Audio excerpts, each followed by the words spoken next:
Fala, meus aventureiros, como é que vocês estão? Eu espero que estejam bem. Eu sou Chorou e esse é mais um vídeo de Made in Abyss aqui no canal. E finalmente, sextou.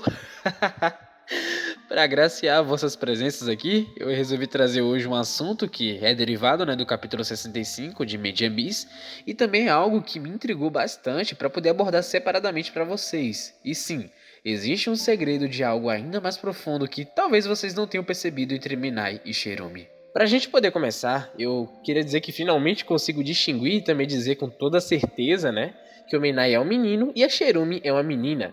Pode ter ficado, óbvio para alguns, mas eu vi que assim como eu, muita gente estava meio confusa sobre isso. Ah, Chorou, como é que você tem certeza disso, cara? Então, meu amigo, pelo menos para isso, aqueles últimos painéis dos dois no capítulo 65 serviu para algo mais informativo. De qualquer forma, Menai e Cherumi são gêmeos, snipers que atualmente servem e estão juntos da Capitã Srajo da Rei Rex. Muitos aqui podem estranhar e ao mesmo tempo acharem esses nomes familiares, porque eles são personagens que já apareceram em outros momentos do mangá, mais especificamente lá no volume 6. Só que tem um pequeno problema aí. Se você tem um volume físico editado pela New Pop, deve perceber que Cherumi está escrito como Shermie, então muito provavelmente nesse polêmico capítulo 12 eles vão continuar chamando a personagem dessa exata forma. Porém, eu não vou dar uma de sabichão aqui e dizer que entendo dos kanjis japonês para poder apontar qual tá certo e qual tá errado. Então, pode se sentir livre para abordar qual nome você mais gostar. Eu vou usar Cherumi porque eu me apeguei mais a esse. De qualquer forma, Menai e Cherumi são irmãos gêmeos, aos quais a gente não tem uma ideia nem um pouco clara de suas origens, mas sabemos que eles originalmente pertenciam ao distrito leste de Orth, por conta da localização marcada no topo da página, onde há uma conversa entre os dois sobre a linguagem antiga do abismo, que é a Berrone-Glyphor, e a sua comparação com a linguagem mais nova que é abordada em Orth, a Nether-Glyphor.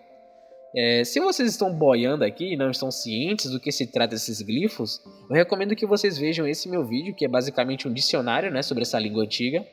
O vídeo ele tá com a qualidade bem mais ou menos, só que eu acho que consegui trazer umas informações bem legais lá. Passa lá então. Continuando, mas ainda focando nesse quadro, a gente percebe que os irmãos ainda eram humanos. Não parece ter acontecido nada de especial ainda, uma vez que seus braços e pernas ainda estão no lugar, e eles não possuem nenhum tipo de traço mais animalesco que aproxime eles a um Jusou, como é atualmente, No olhar mais curto e grosso, também é possível notar que entre o tempo atual e o tempo em que a conversa sobre os glifos está acontecendo, parece ter passado uma boa quantidade de tempo, porque a próxima vez que iríamos saber desses dois é após aquele pseudo-arco da doença do aniversário. Depois que o Jiruo procura Ozi no intuito de descobrir um pouco mais sobre a doença do aniversário do Kiwi e alguns outros tópicos, a gente pode acompanhar uma fala bem esquisita do próprio Menai tentando conversar com a Cherumi apodrecida e morta, coberta de moscas num quarto escuro de algum lugar desconhecido. Primeiramente, Minai diz que queria ir novamente ao museu e depois pergunta sobre a Dama Inalterável, se ela irá vir de novo, dando a entender que é até o local onde eles estão agora. Porém, Cherumi não responde, afinal, ela está morta. Minai, visivelmente triste, pergunta por que eles não podem ir juntos, porque eles não podem morrer juntos. Afinal, eles são irmãos gêmeos. É então que não temos mais notícia desses dois até o seu misterioso aparecimento junto da Rei Rex lá na sexta camada do abismo, a 300 metros de altura para a entrada da sétima camada. A primeira aparição de ambos é quando Nishagora, traz os nossos protagonistas até o acampamento, e então vemos que os gêmeos correm para os braços dela. A partir daí você pode observar os dois tendo muita atenção no Reg e no estilo em como ele move seu corpo, sobretudo, por conta dos braços esticadores, aquela luta absurda que foi proposta como uma espécie de provação entre o Reg e a Nishagora. Depois disso aqui, a única interação que temos com Minai e Cherumi é quando eles estão no banho e principalmente logo após o momento em que Reg e Tepasté ajudam os gêmeos a ficarem corretos na banheira. E então somos apresentados a verdadeira face de ambos, além de que eles possuem características animalescas, uma vez que eles são Jusous, E também que usam próteses. Minai e Cherumi não possuem pernas ou braços, e eu percebi que isso aqui foi o suficiente para deixar muita gente cabreira, inclusive eu. Beleza, por enquanto isso é tudo que a gente tem sobre os personagens e o seu passado misterioso. Claramente a gente pode perceber que eles são seres ou pessoas ressuscitadas, e isso seria um foco na temática da história bem importante, Uma vez que esse conceito de almas, que é abordado uma vez ou outra, está intrinsecamente ligado com o funcionamento do abismo em si, e também que eles são bem habilidosos de alguma maneira, Mesmo que estejam à mercê de próteses. E bora lá! Aqui eu consigo tirar duas conclusões, uma mais pé no chão e uma outra bem mais viajada. Começando pela mais pé no chão, e infelizmente a mais incompleta, já que não temos tantas informações assim. Menai e Cherumi eram humanos, que de alguma forma tiveram seus corpos ressuscitados através de todo um processo que envolve principalmente a Ozen, como também a Hail Rex.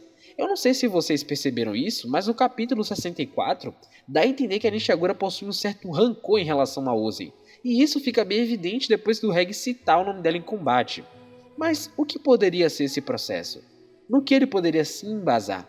Para esse tópico em específico e para essa questão, a única coisa que eu consigo pensar é algum tipo de relíquia ou então um ritual que eles tenham passado e então puderam ter a chance de renascer como Jusous. Já a mais viajada, por assim dizer, entra no campo de uma teoria específica minha que fixa bem nesse ponto de vista da alma. Através dos acontecimentos envolvendo Bondros, a gente fica sabendo que existe algo no abismo que permite a transferência de almas, e talvez isso seja apenas por conta do campo de força que o Zorrolik explora, Mas e se a gente for um pouco mais além? Mind Abyss me passa a ideia de que as pessoas que vivem na superfície e em volta do buraco gigante, quando elas morrem, elas são arrastadas para o que quer que esteja no fundo do abismo. Porém, durante a vida, isso poderia se manifestar como aquele desejo insaciável de explorar. E isso seria um impulso ainda maior para aqueles que de alguma forma reviveram dentro desse lugar. Como, por exemplo, o clássico da Rico. Pense bem agora. Assim que a gente agora se bate com o Reg e os protagonistas pela primeira vez, uma das coisas que eu destaquei lá no meu resumo dos capítulos é aquela fala dela, igual a Cherumena, igual a Jusso. E hoje a gente entende que a primeira parte da sua fala foi uma forma de unir o nome dos gêmeos, e a segunda é a respeito da raça nascida dentro do abismo. Como está acontecendo bastante essa comparação entre Reg, Menai e Cherumi, eu começo a pensar que pode existir uma maneira de interceptar a alma no processo em que ela se dirige ao fundo do abismo. E esse processo temporário se daria a corpos ressuscitados que de alguma forma puderam receber melhorias mecânicas.